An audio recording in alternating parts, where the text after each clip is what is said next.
Add a playful effect to your next chunky title to give it a trendy 3D look. Before you begin, you will need to download and install a chunky script font. This one here is Sophia from Google Fonts. And then you're going to want to prepare your workspace with a new 12 by 12 inch document at 300 pixels per inch with a white background.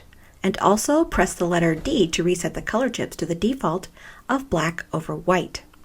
This tutorial is being recorded in Photoshop Elements, but the instructions are exactly the same for Adobe Photoshop except where noted. The first step to creating this title is to get the horizontal type tool. In the tool options, open the font picker and choose the Sophia regular font that you downloaded earlier. Set the size of the font to 400 points. Because this is a title, I'm going to start by making it super big, but I'll show you later how to make it smaller without diminishing the halftone effect. The color chip in the tool options should already be black. Set the leading to auto and the tracking to 0. In Adobe Photoshop, the leading and the tracking can be found in the character panel. Click on the center text icon and then check anti-aliasing.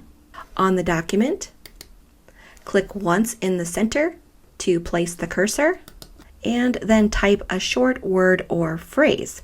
I'll type in play and then click the check mark to commit the change. Now, anytime you work with script fonts, you should always check the tracking after typing the word.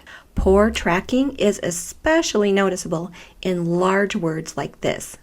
So let me zoom in here just a little bit and notice where the tails of the L and the A are connecting. They're not fully joined. If your word has this problem, then you'll need to fix it before we move on.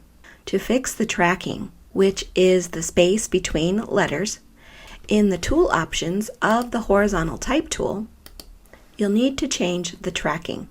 Lower the number to make the letters move closer together and raise the number to make the letters move further apart. I recommend changing the number in increments of 5 until the letters are fully joined. But then you also want to make sure that you don't overjoin them. So I'm going to highlight this tracking amount and begin by typing in a -5. And then when I press enter, I'll see what a difference that makes. Again, in Adobe Photoshop, the tracking can be found in the character panel. And now the L and the A look more fully joined to the letters that come after them. Next, we're going to add a faux 3D layer.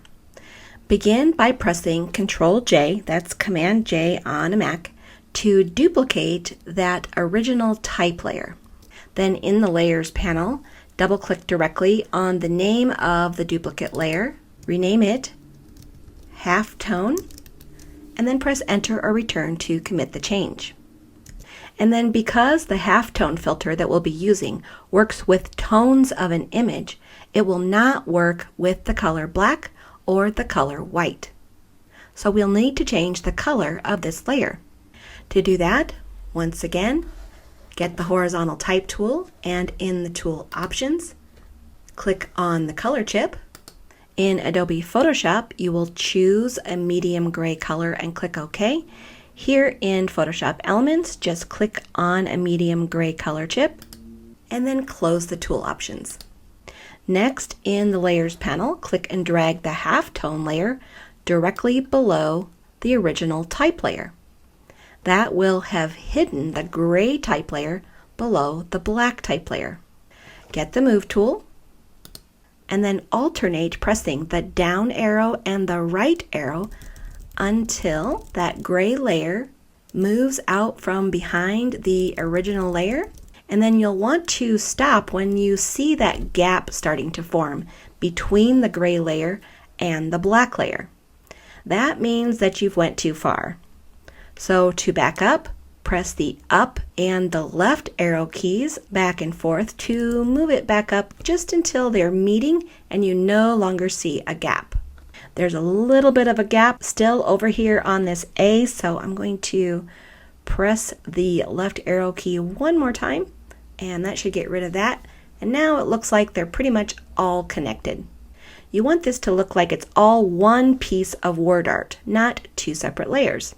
Now if you start with a thicker font, you're going to be able to move that gray layer further away from the black layer, giving it more of a 3D look. And then now we can apply a diagonal halftone. Here's how to do that. In the Layers panel, the halftone layer should still be active. Hold down the Shift key and click on that original type layer. Now 2 layers should be active. The background layer should not be active.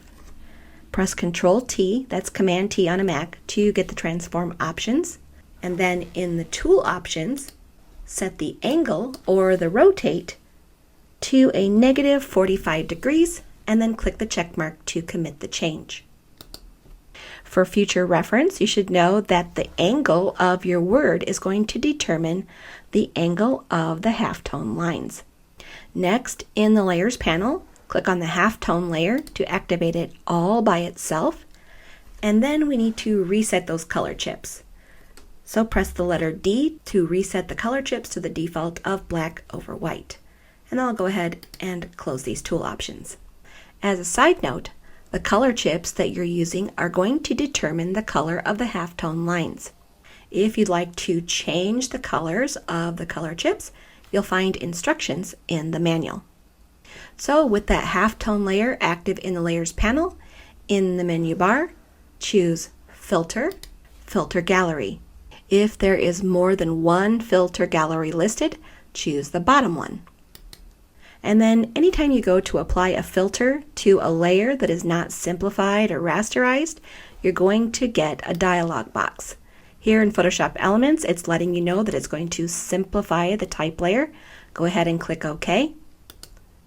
But in Adobe Photoshop, you'll be asked if you want to rasterize or convert to a smart object. Choose Rasterize. Next, in the dialog box, open the Filter Gallery. Then open the Sketch category and choose Halftone Pattern. First, set the pattern type to line. Then set the size to 5. If you want the lines to be closer together, you would lower the size value.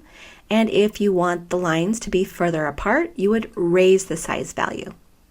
Next, set the contrast all the way up to the maximum of 50. This is going to make those lines nice and sharp. If you want them to look a little bit fuzzy, then you would lower the contrast value. Click OK to commit the change. And then in the Layers panel, that halftone layer should still be active. Let's reset the angle of the word by holding down the Shift key and clicking on that original type layer. Again, now 2 layers should be active. Get the transform options by pressing Ctrl T, Command T on a Mac, and then in the tool options, undo that angle that you previously applied. I put in -45 to begin with, so this time I'm going to put in a +45, and then click the check mark to commit the change. Now I love big titles on my cards and scrapbook pages, so the size of this title works for me. But if you want to make your title smaller, here's how to do that. In the Layers panel, both of those layers need to be active. Once they are, again, get the transform options, and then simply click and drag inward on the corner handles of the bounding box and click the check mark to commit the change. I'll go ahead and leave mine big. Now, as a word of caution, if you do make your title much smaller, know that you are likely going to lose the cool effect of being able to see those lines coming out from behind the word. So really, this works best with a nice big title. Now, even though a chunky script font will produce best results for this tutorial, chunky print style fonts will also work. When using a super chunky font, however, I would recommend not pushing the halftone layer out too far. You should also feel free to change the color of the original type layer to add fun. And then even though this title works great without a drop shadow, you can also add a drop shadow if you want to. For instructions on how to do that, you'll find them in the manual. Here's a greeting card that I made for my niece using this technique. And then here's the scrapbook page that I made. I love how this title adds a playful feel to my page. If you found this video helpful, please give it a like and consider subscribing to our channel. This has been Jen White with Digital Scrapper. We help you get your stories told.